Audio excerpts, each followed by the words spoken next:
Bora Beleza, lá. então insuficiência cardíaca. O que é que a gente tem para falar sobre insuficiência cardíaca? Tem alguns pontos que são mais importantes do que outros, tá? Eu vou começar introduzindo aqui, tá? E depois a gente vai progredindo no assunto. Então, a gente sabe que as causas cardiovasculares e as neoplasias são a principal causa de morte, tá?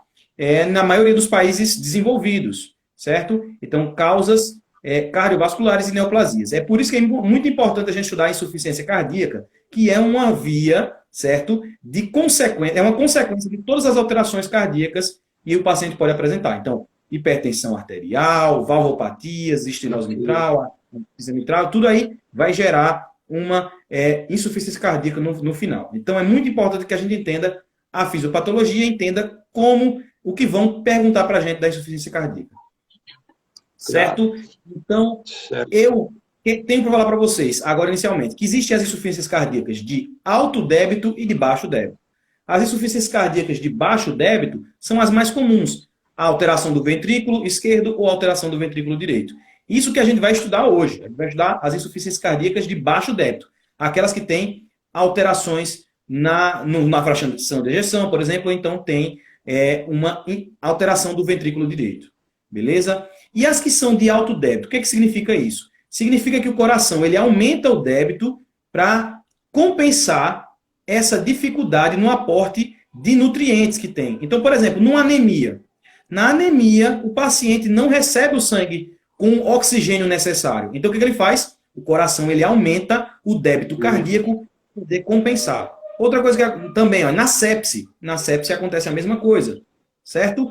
Na doença de Paget também acontece a mesma coisa. Então, são exemplos de insuficiência cardíaca de alto débito. A gente vai estudar as de baixo débito, mas existem também as de alto débito, que vai ser, nossos dois principais exemplos seriam a anemia e a sepse. Beleza? Agora, o Felipe, ele vai falar aí pra gente agora, a gente vai falar junto aqui, e o Felipe vai comentar para vocês agora quais são os critérios de Framingham, para a gente fazer o diagnóstico da insuficiência cardíaca. E aí, Felipe? Bom, para os critérios de Framingham, a gente tem que ter aí considerar aí dentro desses critérios que existem critérios maiores e menores, certo? Para justamente ajudar no diagnóstico da doença, da insuficiência cardíaca. Então, assim, critérios maiores, obviamente, vão contar muito mais pontos, tendo basicamente só eles já diagnóstico da doença, e tendo critérios maiores com menores, então a gente vai somando e vendo a pontuação. Mas vamos primeiro ver quais são os critérios maiores, né? Então aí você tem, para critérios maiores, um edema agudo de pulmão, crepitações, dispneia paroxística noturna, o ritmo de galope, né, a terceira bulha aí na ausculta cardíaca, cardiomegalias, a pressão venosa central maior que 16 centímetros de água, turgência jugular, regurgitação hepatojugular, tudo dentro dos critérios maiores, certo? E também, dentro desses critérios... Só observação. Quando você pensar assim, em critérios maiores e menores, você vai pensar o seguinte, ó, é muito importante você poder diferenciar quais são os maiores dos menores. Não é tão importante você memorizar cada um deles, tá? Eu sei que é muita coisa para memorizar, então vamos pensar assim, ó. Vou fazer uma regra aqui para vocês, e aí essa regra vai ter uma exceção, mas eu vou fazer a regra. Tá? Toda regra tem exceção. Dentro da nossa regra, a gente pensa assim, os critérios maiores são aqueles que estão ligados intrinsecamente à alteração cardíaca. Quer ver? Ritmo de galope é um critério associado intrinsecamente à alteração cardíaca. Outro critério que também por exemplo, o aumento os estertores crepitantes ali, bibasais, também são coisas que são consequência de uma insuficiência cardíaca. Claro. A ação pulmonar gerada por esse coração. Agora, se eu falar para você tosse, e aí, tosse? Tosse pode ter coisas, eu sei que, por exemplo, o aumento da pressão venosa central, que a gente falou para vocês, ele é um critério que poderia acontecer em outra coisa? Sim. Mas se você pensar, é muito característico da alteração cardíaca, não é não? Agora, a tosse. Olha a diferença. Vamos lá. Pressão venosa central aumentada ou tosse? Qual é que é maior? Fica muito fácil de você pensar. Então, pense em coisas que a alteração cardíaca vai gerar ali. Ingurgitação jugular.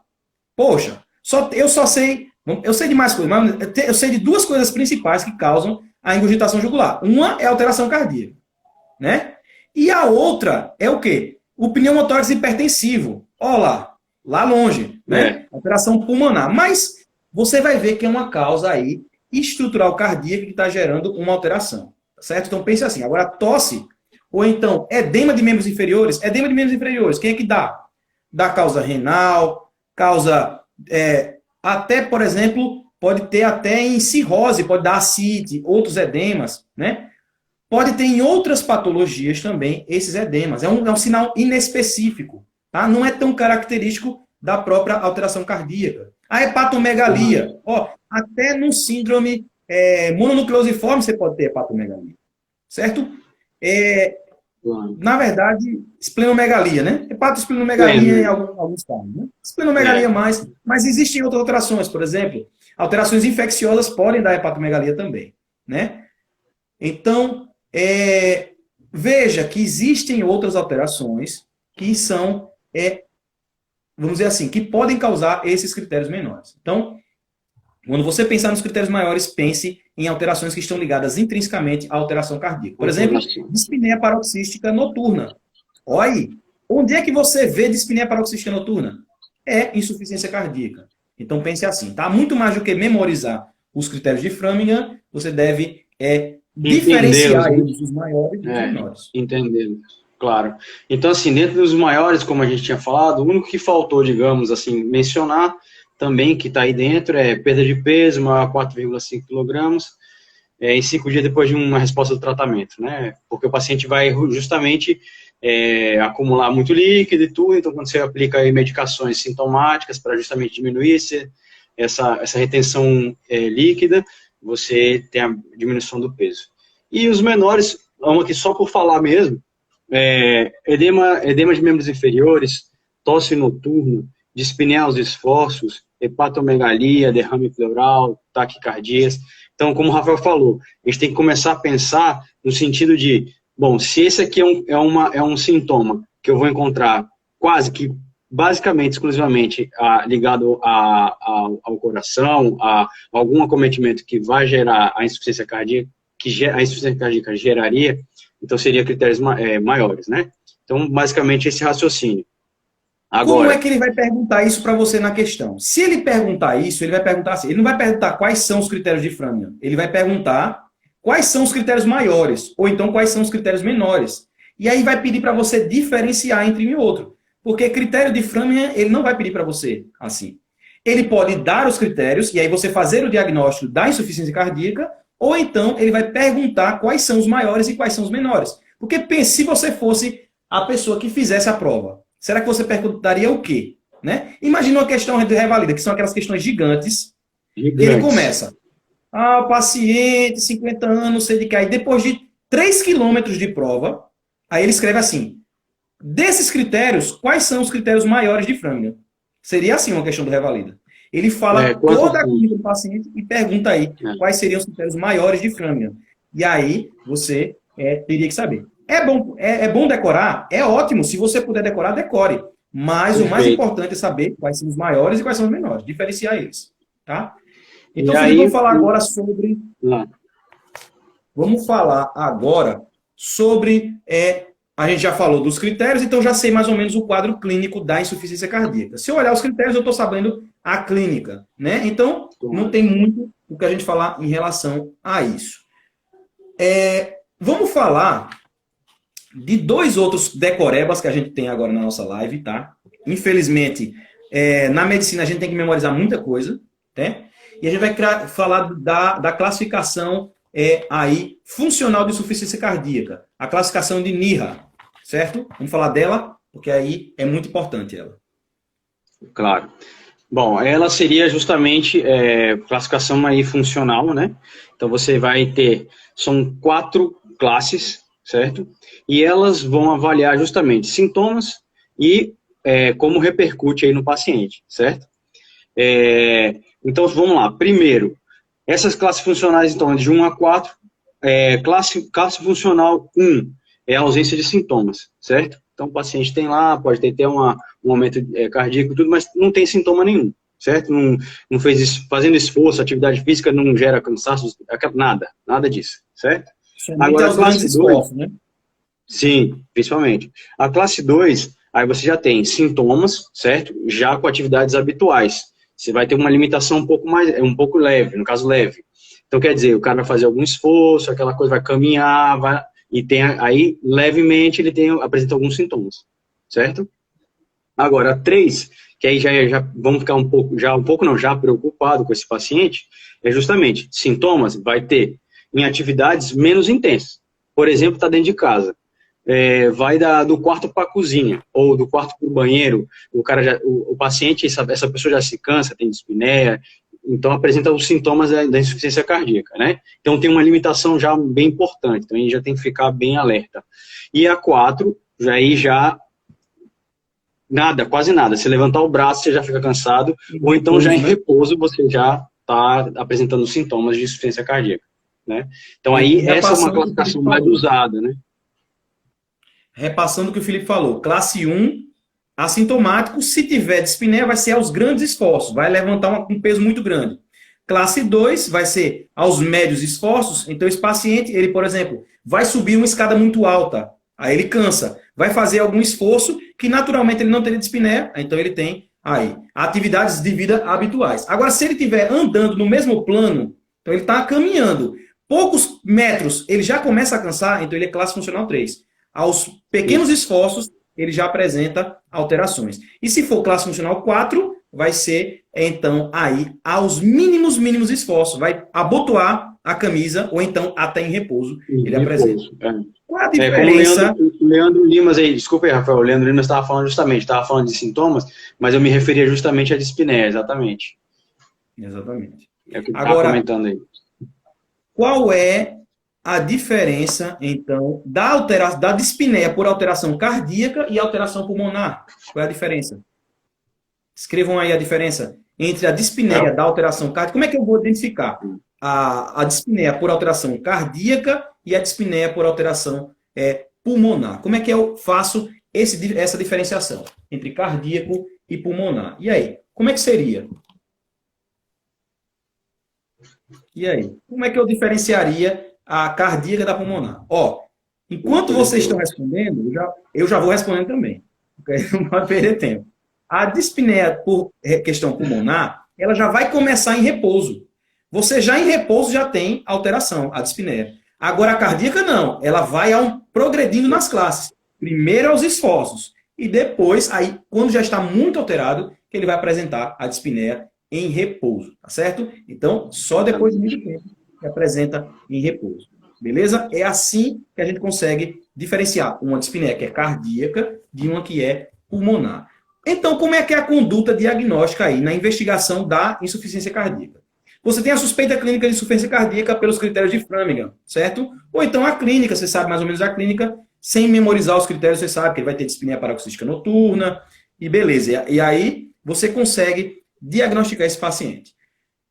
Suspeita clínica. O que eu vou fazer aí como exame complementar? Eu tenho que fazer um eletrocardiograma, eu tenho que fazer um raio-x de tórax, por quê? Porque o paciente que tem insuficiência cardíaca, ele pode ter ou não cardiomegalia, certo? Dependendo do tipo de insuficiência cardíaca, ele pode ter ou não cardiomegalia. Então, é de praxe fazer um raio-x de tórax para você ver o tamanho do coração, para ver se essa insuficiência cardíaca ela tem uma hipertrofia concêntrica do ventrículo ou ele tem uma dilatação desse ventrículo ou das aurículas. Então, você vai ver aí no raio-x de tórax, aí como é que está esse coração. Lembra que tem o índice cardiotorácico, que tem que ser maior do que 0,5 para você dizer que esse paciente ele tem cardiomegalia. Mas se a hipertrofia ventricular for concêntrica, vai crescer para dentro do coração, então não vai dar cardiomegalia, certo? Beleza? Aí você fez o eletrocardiograma, o raio-x de tórax e você fez também, tem um marcador aí, que é muito legal, que a gente pode fazer uso também, tá? Na insuficiência cardíaca, que é o péptido natriurético aí também. A gente pode fazer a dosagem de péptido natriurético, certo? Ele é utilizado atualmente, certo? Então, eu doso o péptido natriurético, tá? Os valores aí, eu vou fazer quando ele é maior do que 400 picogramas por mililitro e uma insuficiência cardíaca provável, certo? Com a causa da dispneia. Então, o paciente apresenta dispneia, eu meço o BNP e aí eu vou ver que se tiver muito alto, então é uma causa provável, é a insuficiência cardíaca, certo? É. Agora. Isso, só um comentário, Rafael, se você me permitir, com relação ao ecocardiograma, né, que é importante justamente para a gente depois pensar no tratamento, né? Que não sei se era isso que você ia dizer. É o próximo passo. Pronto. Manda ver. Faz os 3, viu a alteração, aí eu tenho que saber, como o Felipe falou, acabou de falar, eu tenho que ver se ele tem a fração de ejeção preservada ou reduzida. Aí o que acontece? Paciente que tem fração de ejeção reduzida é qual? É o que tem a fração de ejeção menor do que 40%, dependendo da literatura, porque algumas dizem menor do que 50%. Então vai ser ou menor do que 40% ou menor do que 50%. Depende de onde você ler, certo? Então vai ser um dos dois. Mas geralmente ele coloca 35%, 20 e poucos por cento. Ele não vai deixar dúvida para você na prova do Revalida, certo? Então, ou é menor do que 40% ou menor do que 50%, depende de onde você lê, certo? Onde você tem aí a sua literatura de base, certo? O cardiologista vai falar uma coisa, o Ministério da Saúde vai falar outra, e a Sociedade de Clínica vai falar outra, e aí vai. Cada um fala o seu valor mais característico. Mas aí, menos do que 40, menos do que 50, você vai diagnosticar como uma fração de ejeção reduzida, certo? Agora nós vamos falar, ó, tá vendo? Já 2 pessoas já colocaram menor do que 50. Não, é menor do que 40. Daqui a pouco tem briga aqui. É briga, meu amigo, é cacete. Então eu já digo as duas, menor do que 40 ou menor do que 50. Fica à vontade, certo? É a mesma coisa. Como é que eu digo que o paciente tem taquipneia? Tem lugar que é maior que 24, tem lugar que é maior que 21, tem lugar que é maior que 30, e aí vai. Aí a pessoa escolhe. Onde você for ler, vai ser diferente. Onde você for ler, vai ser diferente. Quando a gente estudou, lembra quando a gente estudou? Que era maior do que 22. Ou era 24, né? Era 22. Não, aí chegava depois, você vai para o hospital, cara. Não, maior do que 24. Não, é isso. Maior do que 30. Os critérios que você pega, maior do que 30. Então, e hoje em dia estão até mesmo no hospital que eu estava trabalhando, aí eu levava lá pro médico da UTI, aí falava assim, ó, esse aqui tá bradicárdico, ele falou assim, ó, a gente aceita até 60 frequência cardíaca. Eu falei, poxa vida, imagina. Até o corte de mudando.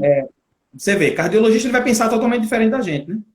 Claro. Aí o Rafa está perguntando, mas para o Revalida é qual? Aí eu digo, o Revalida não deixa dúvida. Ele vai colocar menor do que 40, porque aí, entre 40 e 50 é a dúvida, então ele vai colocar menor do que 40. Vai agradar os dois, exatamente.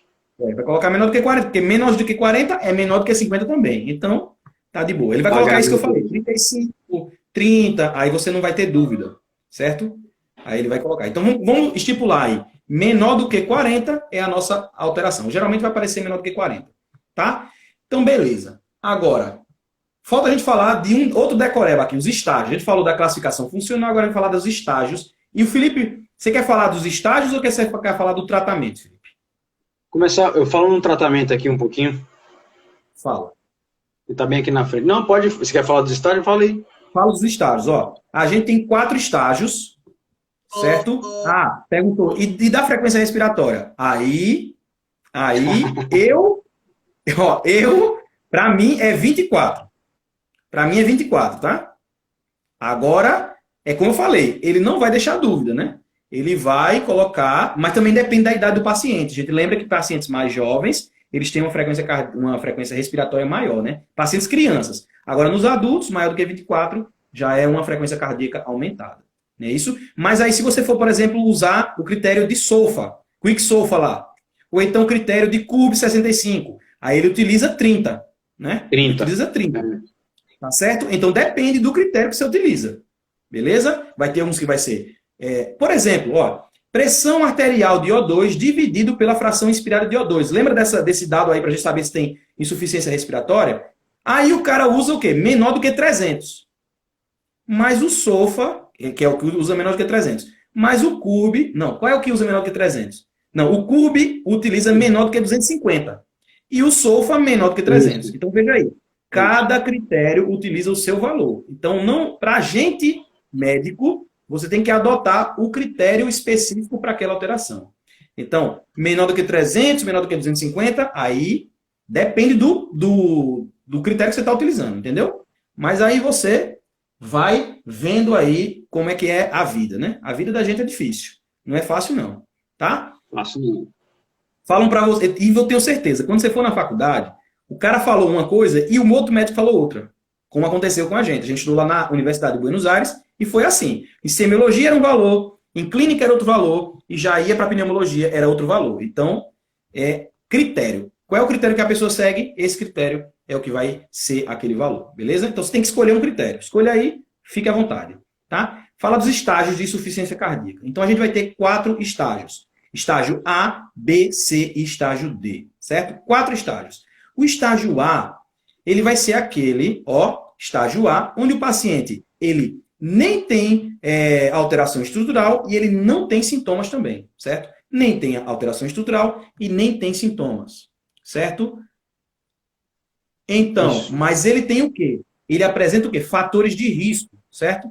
O estágio A, ele só vai apresentar os fatores de risco. Então, aquele paciente que tem hipertensão arterial, paciente que tem alguma alteração, pacientes tabagistas, pacientes obesos, vão apresentar possíveis alterações que podem gerar uma insuficiência cardíaca. Então, no estágio A, ele não tem sintomas e não tem alteração estrutural cardíaca, certo? No estágio B, ele já tem alteração estrutural, mas ainda é um paciente assintomático. Então, estrutural, alteração, mas é assintomático. No estágio C, ele já é sintomático e tem alteração cardíaca, tá? Alteração cardíaca e sintomático. E o estágio D, ele é alteração cardíaca, sintomático e refratário ao tratamento. É as 3 coisas aí, certo? 3 coisas. Então, exatamente. Estágio A, assintomático, sem disfunção ventricular. Estágio B, ele tem alteração cardíaca, mas é assintomático ainda. Estágio C, sintomático, alteração cardíaca. Estágio D, ele é sintomático, tem alteração cardíaca e também o miserável é refratário ao tratamento. Então, é dificílimo de tratar esses pacientes. Aí o Felipe vai falar do tratamento agora, para a gente poder fazer as questões, as 2 questões de insuficiência cardíaca. Pronto, então vamos lá, bem resumido assim, o tratamento como seria, né? Então a gente tem que pensar em tratamento não farmacológico e farmacológico, certo? O não farmacológico a gente tem que levar em consideração aí pelos fatores que poderiam piorar aí a insuficiência cardíaca, que a gente teria que fazer, né? A restrição hidrossalina, se o paciente fuma e toma bebidas alcoólicas, cessar isso aí, além do que o álcool é cardiotóxico, né? Então vai prejudicar mais ainda aí a função cardíaca. Atividades físicas, aí já é um pouquinho mais complicado, mas deve existir atividade física, certo? Controlada, recomendada, tudo bem supervisionado. E a vacinação contra aí a influenza e o pneumococo, certo? Isso é o tratamento não farmacológico, justamente com o objetivo aí do paciente não piorar e ir a óbito, digamos assim, ter uma descompensação, alguma coisa assim, certo? Agora, o farmacológico, e aí foi importante quando eu fiz aí uma observação, quando o Rafael estava falando do diagnóstico. O que é? Quando a gente faz o ecocardiograma, a gente vê lá a fração de ejeção, como a gente está discutindo os valores, certo? Então, você vai lá classificar esse paciente, dentro aí, o paciente com insuficiência cardíaca com ejeção reduzida ou uma ejeção preservada. Vou falar logo da reduzida, que é o tratamento que a gente tem que saber, né? Então, assim, tem aí, não é nem para decorar, é bem fácil de se lembrar, na verdade. É um tripé, é uma terapia tripla, certo? Você vai usar aí os IECAs ou os BRAs, né? No caso, que são os vasodilatadores, e beta-bloqueadores e antagonistas de mineralocorticoides, certo? Já nos beta-bloqueadores, eu quero deixar bem claro que existem, são 3, bem específicos para o tratamento de insuficiência cardíaca, certo?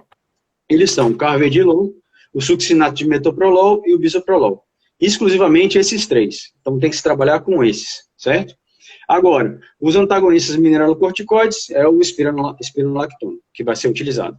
Todos esses 3, essas 3 classes aí de medicamento, a gente vai utilizar na insuficiência cardíaca porque eles diminuem a mortalidade, certo? Então aqui, os únicos que diminuem a mortalidade são esses aí, essas categorias, certo? E aí vem outras medicações. Por exemplo, se você não pode utilizar por alguma contraindicação de IECA, de BRA, você tem aí os inibidores de neprilisina, associado com inibidores de recaptação de receptores de angiotensina, certo? Que aí tem o sacubitril com valsartana, por exemplo. Você tem a hidralacina e nitratos, que são também vasodilatadores aí, mas quando você não tem aí indicação para utilização aí de IECA e BRA, por exemplo, certo? E tem os sintomáticos, que aí você vai dar diuréticos, se você tem aí dificuldades na contração cardíaca, tudo dá os digitais, que é a digoxina, aquela coisa toda, certo? Então, assim, basicamente, resumidamente, eu citei esses aí, e os mais importantes, você tem que estar na cabeça, sempre esse tripé, essa tríada aí de tratamento, que é para diminuir a mortalidade. O nosso objetivo no tratamento da insuficiência cardíaca é exatamente esse, né? Não evoluir aí para aumentar a mortalidade. Então, quando é o momento ideal? O momento ideal é quando o paciente só tem os fatores de risco. É aí onde você vai iniciar o tratamento não medicamentoso, como ele falou, controle do peso, alimentação, redução do sódio, atividade física, parar de fumar, parar de beber, restrição hídrica nos casos de pacientes que apresentam já descompensações, tabagismo, parar de fumar, como falei, e é isso aí. Começa com isso. E já começa com ZIECA, tá? Nesse quadro onde o paciente está assintomático, geralmente ele tem hipertensão arterial. Então você já começa com IECA, tá? No Brasil começa com losartan, né? Que é um BRA. Na Argentina não, a gente começa com enalapril. É o primeiro fármaco enalapril. Né? Mas no Brasil, por que faz enalapril na Argentina? Porque o enalapril na Argentina é mais barato do que o losartan. Já no Brasil a gente faz aqui losartan, que é o mais barato de todos, né? É por isso que faz o losartan. Depois disso daí, do IECA e BRA, ou um ou outro, aí no estágio B, onde o paciente já tem alteração cardíaca, você já tem que fazer o uso dos beta-bloqueadores, esse que o Felipe falou, tá? Faz uso dos beta-bloqueadores. No estágio C, aí você vai fazer o IECA, o beta-bloqueador e mais a espironolactona. A espironolactona está indicado já naqueles pacientes que têm dispneia, certo? Então, classe funcional 3 e 4. Você pode fazer a associação com a espironolactona, tá? No caso dos pacientes do estágio C, então eles podem sofrer, como o Felipe falou, a descompensação, certo? Então, se ele tiver descompensado, então o paciente está controlado ou não está controlado? Se ele tiver descompensado, é quando ele não está controlado. É o que acontece? Acontece um quadro agudo, tá? Um quadro agudo, onde o paciente ele piora o seu quadro. E o que você faz nesses casos? Aí você não pode dar beta-bloqueador para o paciente. Você vai dar a digoxina, porque vai melhorar a contractilidade cardíaca, e você vai dar também aí a furosemida, que vai aí eliminar os edemas, certo? O pessoal está pedindo para você repetir os beta-bloqueadores que são usados, Felipe. Bom, os beta-bloqueadores usados, certo? Carvedilol, certo? Succinato de metoprolol e o bisoprolol, certo? Então, carvedilol, metoprolol, bisoprolol, são os três utilizados. Exatamente. Certo? Beleza. Também no tratamento medicamentoso, a gente tem as vacinas, né? Esses pacientes, eles têm que ser vacinados para gripe, tá? E para pneumococo. Beleza? Não esquecer disso daí. Então, metoprolol, carvedilol e bisoprolol. Certo? Exato. São os principais aí que são utilizados. Pode ser utilizados outros? Existem outros que podem ser utilizados, mas esses são os mais comuns que são utilizados, tá? Então, para você, fique com esses três. Justamente. O que é dito na literatura mesmo é que esses são utilizados e contribuem muito para a diminuição da mortalidade. São esses três. Aí agora, ponto-chave. Quais são os que diminuem a mortalidade? IECA ou BRA, beta-bloqueadores, a espironolactona, certo? São esses três. E também a hidralacina. A hidralacina também reduz a mortalidade. Agora, antagonistas cálcicos não reduzem mortalidade. Podem ser usados? Podem. Podem ser usados, mas não reduzem a mortalidade. Então, não são usados porque não reduzem a mortalidade. Damos preferência aos beta-bloqueadores, que vão ter uma ação similar, mas que reduzem a mortalidade. Certo? Como é? O nitrato sublingual ali, que é o antiginoso, ele reduz a mortalidade? De jeito maneira. De jeito maneira. Não reduz a mortalidade, tá? De jeito nenhum. Só que reduz são esses que a gente falou para vocês. Beleza? Por isso que eu posso substituir o IECA, quando o paciente tem alguma alteração, por exemplo, insuficiência renal. No caso da insuficiência renal, a gente não pode fazer uso de IECA, né? Então, aí eu vou usar a hidralazina, certo? Exatamente. Beleza? Então, vamos fazer as questões agora. Já, rapaz, falamos aí, foi massa. Muita coisa importante a gente falou, tá? Das valvopatias, a gente vai falar duas coisinhas aí, pouquinho, só para você saber o que cai em questão, tá? Vamos fazer as questões de insuficiência cardíaca, que são as duas primeiras. Eu leio e depois a gente comenta, Felipe. Diz a gente assim, comenta, beleza.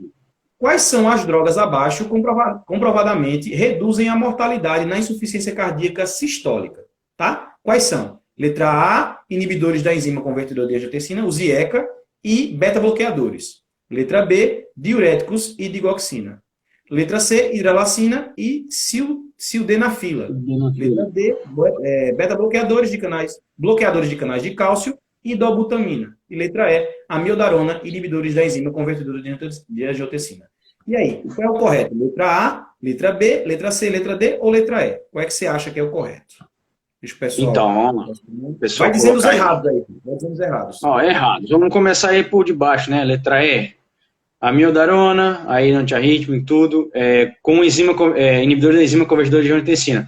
Aí, inibidor da enzima convertidora de angiotensina, beleza, né? A gente estaria aí dentro desses que melhor aí, no caso, diminui a mortalidade. Agora, a amiodarona já não entra nesse grupo. Como a gente falou, são coisas que a gente tem que estar em mente aí, tem que estar na cabeça, certo? Bloqueador de canais de cálcio, o Rafael estava falando, pode usar? Poderia até usar, mas só que não está involucrado e não está envolvido, desculpa, a expressão, não está envolvido na diminuição da mortalidade, né? E dobutamina, tampouco. É utilizado aí nas insuficiências cardíacas, até pode ser utilizado, porque tem algumas descompensações e tudo, mas não está envolvido na diminuição da mortalidade. Hidralacina, estava aí, né, que a gente falou, né, também. Só que o sildenafila não entra nesse grupo de diminuição da mortalidade. Agora, só uma observação, sildenafila é um vasodilatador, né? A pessoa pensa que o cara pode morrer tomando Viagra e não entende por que a pessoa pode morrer, né? Exato. Porque aí ele faz o quê? Para o coração, o que é que ele faz, né? Não, justamente. Então, já ia... no caso, ela é bem utilizada para hipertensão pulmonar, né? Bem utilizada. Diuréticos e digoxina, diuréticos, a gente já estava falando, são sintomas, né, os edemas, aquela coisa que a gente vai usar, edemas agudos de pulmão, aquela coisa, a gente vai usar diuréticos, certo? E a letra A, que seria inibidores de enzima conversora de angiotensina e beta-bloqueadores, justamente essas duas classes. Tem a terceira, que aí entra a espironolactona, como a gente tinha comentado no tratamento da insuficiência cardíaca. Então, letra A seria aí a correta. Beleza, vamos logo para outra. Diz assim, ó, grande, gigante, gigantesca. Paciente, grande. Etilismo importante. Cessado há 2 anos. Após diagnóstico de miocardiopatia dilatada e de etiologia provavelmente alcoólica. Com fração de ejeção ventricular esquerda estimada em 34%. Aí, ó, deixou alguma dúvida? Baixo de 40%. Não deixou, tá vendo? Comparece à consulta ambulatorial de rotina em uso de enalapril, 10 mg, 12 por 12. Espironolactona, 25 mg por dia. E furosemida, 40 mg por dia. Apresentando-se com dispneia apenas aos grandes esforços. Consegue caminhar mais de 200 metros em região... Consegue caminhar mais de 200 metros em região plana, com leve limitação das atividades físicas. Ao exame físico, pressão arterial de 100 por 60, frequência do pulso de 100 batimentos por minuto, ritmo regular. Ausculta pulmonar, murmúrio vesicular fisiológico, sem ruídos adventícios. Ausculta cardíaca regular e em 2 tempos, sem sopros, sem outras alterações dignas de nota.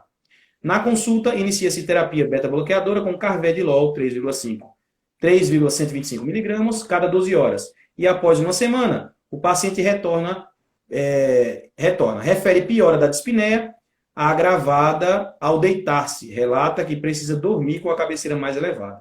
E surgindo aos mínimos e moderados esforços, gerando limitações das atividades cotidianas. Ao exame físico, nesse momento, pressão arterial de 98 por 60, frequência do pulso de 84, ritmo regular. Ausculta pulmonar, com estertores bibasais, êxtase jugular a 45 graus. Edema de membros inferiores de 2 cruzes em 4. sem outras alterações. Nesse momento, qual é a conduta médica mais adequada? Letra A, suspender o carvedilol. Letra B, trocar o carvedilol por ivabradina. Letra C, reduzir a dose do carvedilol pela metade e associar diurético tiazídico. Letra D, manter carvedilol em mesma dose e aumentar a dose de furosemida. Letra E, manter a dose de carvedilol e trocar enalapril por losartana. E aí, qual é o que você faria para esse paciente? O que vocês fariam? Vamos lá. Queria só comentar aqui, então. Pode comentar, Felipe. Só uma coisinha, Rafa, só uma coisinha. Para a gente ver que no começo ele vem falando que o paciente, até um certo ponto, ele está bem, digamos assim, controlado, né? Depois que foi acrescentada a medicação, que ele vê digamos assim, alguns sintomas aí, no caso da dispneia, os estertores, no caso, os estertores bibasais e tudo. Tem que ficar bem de olho nessas coisas. Você quer... Comenta aí, Rafael, então, pode comentar. Eu queria só mencionar que tem 2 quadros aí que às vezes a gente pode pensar que piorou demais e por conta de medicação e, bom, a gente tem que observar esses 2 quadros, né? Importante. O que acontece em pacientes aí, no caso aí, ele estava ali supostamente compensado, né? Compensado. Estava compensado, espinolactona lá, furosemida. Estava beleza lá. E acrescentou o carvedilol. Quando acrescentou o carvedilol, aí o paciente ele apresentou o agravamento do quadro. Certo? Apresentou o agravamento do quadro. O que a gente tem que fazer? Tem que suspender o carvedilol? Porque esse paciente, ele estava miocardiopatia dilatada, a fração de ejeção baixa, e estava inalação microsemida. E apresentava discineia apenas aos grandes esforços, classe funcional 1. Aí, o que o cara fez? Ele colocou o carvedilol. Então, o que a gente faz agora? O que a gente faz agora? O que a gente faz nesse caso? Suspende o carvedilol, troca o carvedilol por ivabradina, reduz o carvedilol pela metade e associa diurético tiazídico. Lembra, o paciente ele estava compensado. Por isso que foi feito o uso de carvedilol. Não foi? Por isso que ele colocou o carvedilol. O paciente estava compensado. Sabe o que acontece? Nesses pacientes que aí o paciente sai da descompensação e você utiliza o beta-bloqueador, o que acontece é que, inicialmente, esses pacientes eles têm uma piora do quadro. Mas esse quadro, ele se normaliza com o tempo.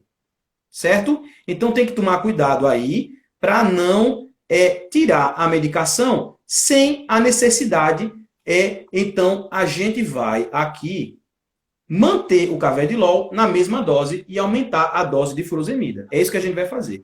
Esse quadro, ele acontece por causa justamente disso que eu falei para vocês. No começo, a gente tem uma alteração causada pelo carvedilol, que a gente coloca o carvedilol e o paciente descompensa. Mas é uma patologia transitória. Então, eu tenho que fazer o quê? Eu tenho que manter o carvedilol na mesma dose e eu tenho que aumentar a dose de furosemida. É isso que eu vou fazer. Aumenta a furosemida, porque aí esse paciente ele vai normalizar com o tempo. Beleza? O paciente estava descompensado, compensou, vou acrescentar o beta-bloqueador, né? Porque é o normal, a sequência lógica é essa, para o paciente ficar assintomático, e aí esse beta-bloqueador ele causa uma descompensação momentânea. O que eu tenho que fazer, não tenho que retirar o carvedilol, eu tenho que aumentar a furosemida, porque esse paciente ele não necessita ainda do uso de digoxina. Tá? Então, é isso que a gente faz. Letra Exatamente. D. Certo? Exato. Lembra que é um quadro transitório, tá? É um quadro transitório. É isso que a gente faz. Não reduz o carvedilol, deixa o carvedilol igual, certo? E aumenta a furosemida. É o que a gente faz aí, tá? O paciente, aí colocaram aqui, o paciente está hipotenso, eu vou colocar mais furosemida, mas lembra por que ele está hipotenso, né? Esse paciente está hipotenso por causa da alteração cardíaca e a formação do terceiro espaço. Não é isso? Se o coração ele melhora, esse paciente vai melhorar a sua hipotensão, tá? Então, lembra que não estamos numa alteração do ventrículo direito para você dar volume. Então, a gente mantém o carvedilol e reduz e aumenta a dose de furosemida. Esse é o tratamento preconizado, tá? O tratamento preconizado é esse daí.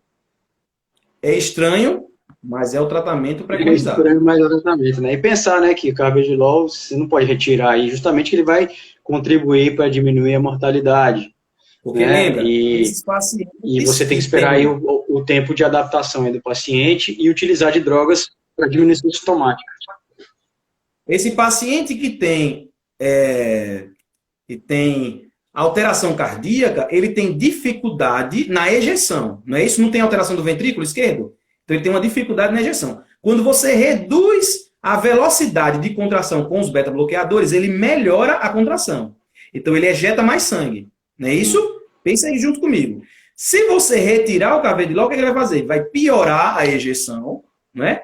Vai piorar demais a ejeção, e aí você vai voltar para o ponto inicial. Então, o que você tem que fazer? Você tem que aumentar a furosemida para eliminar os edemas que ele tem e melhorar a contractilidade, na verdade, a ejeção do coração, né?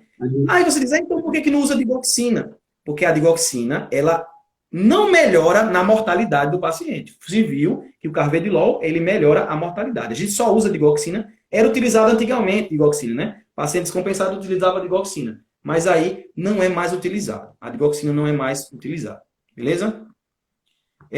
A gente vai falar de valvopatias, e se parar, a gente para e abre rapidinho mais uma, que só vai dar mais uns 5 minutos ou 10 minutos a mais. Então, a gente tem 10 minutos agora dessa live, e a gente para e abre outra rapidão, para a gente só terminar, beleza? Então, vamos falar de valvopatias agora. Vamos falar para vocês sobre, principalmente, eu vou falar sobre insuficiência mitral e estenose mitral. É isso que a gente vai falar aqui, que são as principais, tá? É isso que ele vai cobrar para você. Não vai cobrar. Vamos falar a característica de todas, tá? Que é isso que ele vai cobrar. O que você... O diagnóstico da ausculta e quando eu vou fazer cirurgia nesses casos de valvopatias. Beleza? Então, valvopatias. O que a gente tem de valvopatia? A gente tem o seguinte, ó. O paciente que tem uma valvopatia, ele vai ter o quê? Vai ter um sopro.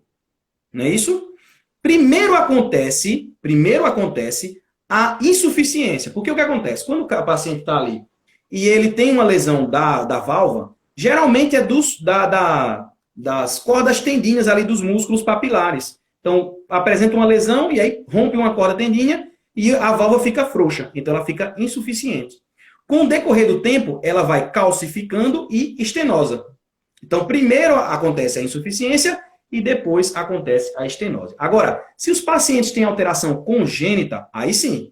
Aí vai ter primeiro a estenose, né? Alteração congênita já tem a estenose, já, né? Mas em idosos, geralmente primeiro acontece a insuficiência para depois acontecer a estenose. Aí vamos falar então do sopro. Como é que é o sopro? Porque é isso que você tem que saber. O que você tem que saber é o sopro. Vamos começar em ordem. Vou falar da aorta e vou falar da mitral. Certo? Vamos falar as 4 alterações. Insuficiência e estenose das 4. Tá? Na estenose da aorta, você vai ter 3 sintomas principais. É a angina, a dispneia e a síncope aos esforços. Angina, dispneia e síncope aos esforços. Felipe, como é que é o sopro da estenose da aorta? Bom, o sopro da estenose da aorta é um sopro, né? Mesosistólico, né? É na sístole. Então ele começa e tem no meio da sístole tem um aumento muito forte. Sei que é muito difícil de a gente escutar, que a gente não está muito treinado, mas é assim, né? E é o que eles chamam aí de sopro mesosistólico em diamante, né? Então quer dizer, ele começa tem a primeira bolha, começa a aumentar no meio da sístole, tem um grande aumento e depois vai baixando até a bolha 2, certo? Isso. Então, é isso aí. E irradia muito, é só um acréscimo aí, irradia muito para as carótidas e a fúrcula external, no caso. E óbvio que você vai escutar no foco aórtico, né? Paciente que tem angina, síncope e dispneia. E tem um sopro mesosistólico em diamante. Vai estar assim, bonitinho desse jeito. Paciente com sopro mesosistólico em diamante que apresenta dispneia, apresenta síncope e apresenta angina. Dor, a dispneia e a síncope. É isso que ele vai ter. Por que tem síncope? Porque o coração aperta lá, não chega o sangue aos grandes esforços. Não chega sangue suficiente, o paciente tem síncope. Quando é que eu faço a cirurgia nas valvopatias? Quando eu tenho uma área muito reduzida, certo? Eu tenho, então, uma frequência, uma fração de ejeção menor do que 50, aí sim, a cirurgia ela é feita, a troca da válvula, quando uma fração de ejeção é menor do que 50.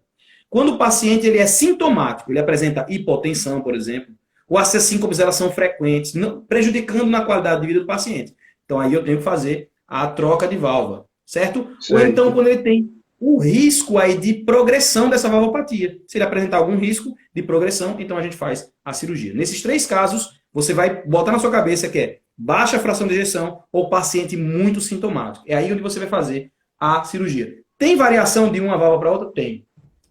Tem coisa para decorar? Tem. Mas isso tem que ficar na sua cabeça. O paciente é muito sintomático ou ele tem a fração de ejeção menor do que 50%. Esses são os 2 critérios principais para poder você fazer a troca da válvula, certo? Da válvula, né? Beleza. Isso. Falamos da estenose aórtica, o mais crônico. Agora vamos falar do mais agudo, da insuficiência aórtica. E aí, eu tenho o paciente, os sintomas que ele tem, da insuficiência aórtica, ele vai ter angina, certo? Ele também vai ter dispneia, mas em vez de síncope, ele vai ter palpitações. Sabe por quê? Porque o que acontece? Quando ele tem insuficiência, o sangue ele volta, né, do ventrículo para a aurícula, e aí ele causa o aumento dessa aurícula. Como causa o aumento, esse sangue ele tem um turbilhonamento, e aí eu posso ter a fibrilação atrial, por exemplo, um ataque à arritmia, a fibrilação atrial. E aí vai gerar essa palpitação, certo? Então é por isso que o paciente com insuficiência aórtica ele apresenta palpitações. Aí ele vai ter angina, a dispneia e as palpitações. Então, o que é que tem na aorta? Tem angina e dispneia.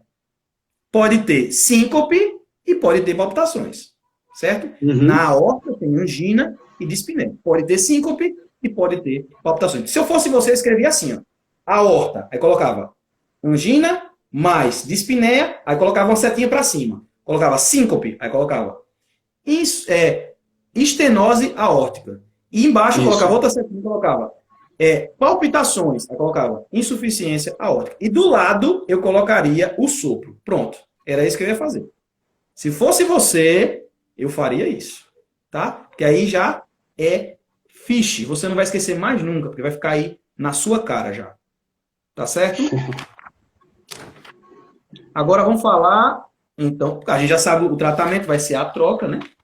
Não tem segredo, quando tiver indicação. E como é que é o sopro, então, Felipe, da insuficiência aórtica? Da aórtica ou da mitral, você está falando? Estou falando da aórtica. Insuficiência aórtica. Como é o sopro da insuficiência aórtica? Então, o sopro da insuficiência aórtica, ele é no período da diástole, certo? Justamente, porque quando tem a contração, a sístole do ventrículo, ao momento da diástole, retorna sangue à cavidade ventricular, certo? Então, é um sopro diastólico, né? Uma característica de sopro aspirativo, certo? Que ele começa muito alto e vai diminuindo, certo?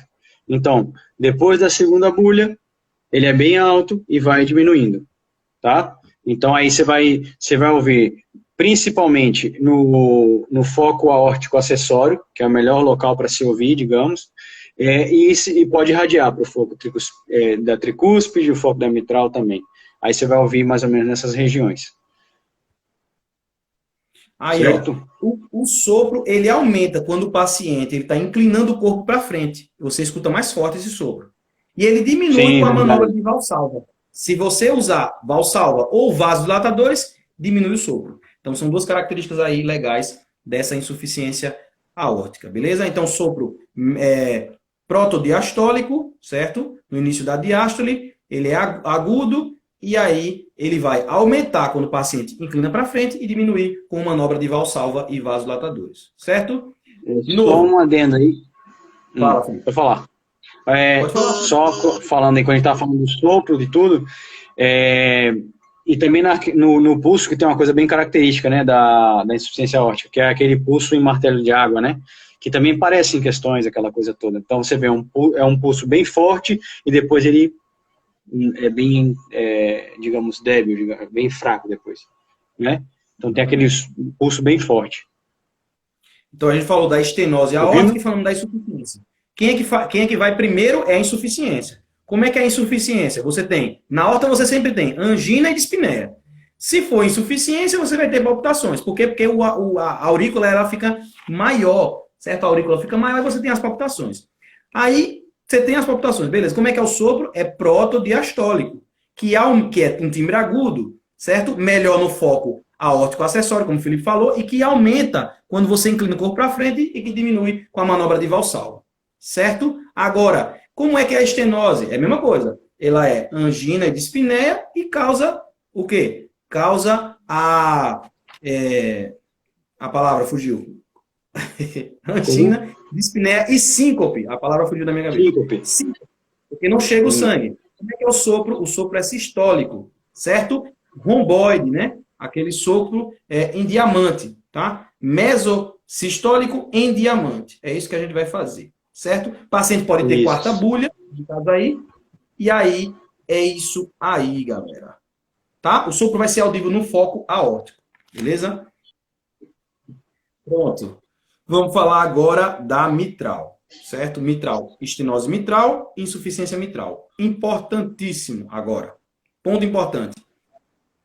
A mitral, ela é afetada na febre reumática. Lembra aí? A principal válvula afetada na febre reumática é a válvula mitral, certo? E vai causar justamente, pode causar insuficiência ou a estenose. Mas aí a característica vai ser a estenose da mitral, né? Na estenose da mitral, eu vou ter a dispneia, eu vou ter, aí onde é que está? Eu vou ter algumas coisas que só vai ter nela. Ó, primeira coisa, ó, dispneia, beleza. Dispneia tem até agora tudo, né? Eu vou ter estalido de abertura da válvula mitral, ó. Ele já vai falar assim, ó, estalido de abertura da válvula mitral. Aí pronto. Aí não tem nem o que você pensar. Ele vai ter o B1, a agulha 1, vai ser hiperfonética, ó, coisa que só tem na mitral. B1, hiperfonética. E aí, como é que é o sopro, Felipe? O sopro a gente chama de sopro enruflar, né? Que é justamente, e é na diástole, certo? Então ele começa, pode ter o estalido justamente logo após aí a bulha 2, e aí ele vai, decresce e aumenta quando tem um hiperfonético, a bulha 1 vai estar hiperfonética no caso, né? Como você tinha comentado. Então ele é um sopro enruflar, né? A característica dele, que você vai escutar justamente no foco mitral, e pode aí irradiar para a axila, também você ausculta aí na axila. Pronto. Então é muito característico. Ele vai botar para você. É um sopro mesodiastólico enruflar. É isso que ele vai dizer, com estalido de abertura da válvula mitral.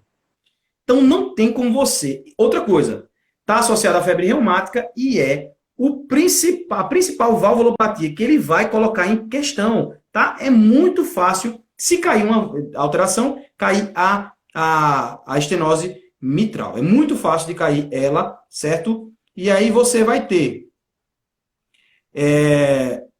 sobrecargas atriais, né? Esquerdas. Então o paciente vai ter sobrecarga atrial esquerda. E aí você pode ter um aumento isolado aí dos átrios, né? Você vai ter um aumento isolado desses átrios. E aí vai dar alteração lá na radiografia de tórax, você pode apresentar essa alteração, esse aumento dos átrios. Então, também pode causar a fibrilação atrial também, né? A gente falou da insuficiência aórtica, mas a estenose mitral, ela também causa, porque a mitral, ela vai dividir justamente os átrios dos ventrículos, certo? O esquerdo, né? Átrio esquerdo do ventrículo esquerdo, então essa válvula mitral. E aí vai dar justamente essa sobrecarga atrial. O átrio pode aumentar de tamanho. Beleza? Que mais? A gente tem... Né? É o quê? Insuficiência mitral, você falou? Primeiro falamos de estenose, né? Estenose mitral, que é associada à febre reumática, que tem esse sopro enruflar, que ele tem esse estalido de abertura, não é isso? E tem essa alteração isolada do átrio, que pode dar fibrilação atrial. Tudo isso a gente falou até agora da estenose mitral. Agora, a insuficiência mitral, o que é que vai acontecer na insuficiência mitral? Certo? Lembra que a válvula aórtica, ela vai ser da aorta lá, vai ser do ventrículo para a aorta. E a válvula mitral, ela separa o átrio do ventrículo. Se eu tiver insuficiência da aorta, o sangue vai sair do vaso e vai voltar para o ventrículo. Se eu tiver insuficiência da mitral, o sangue vai voltar do ventrículo para a aurícula. Essa é a diferença dessas insuficiências. Tá certo? Então, vamos lá. Insuficiência mitral. Como é que é o sopro? Já vamos começar pelo sopro. Sopro é aquele sopro de regurgitação, né? É holossistólico, então quer dizer, é durante toda a sístole, né? E ele é, digamos assim, em platô, né? Então é um sopro,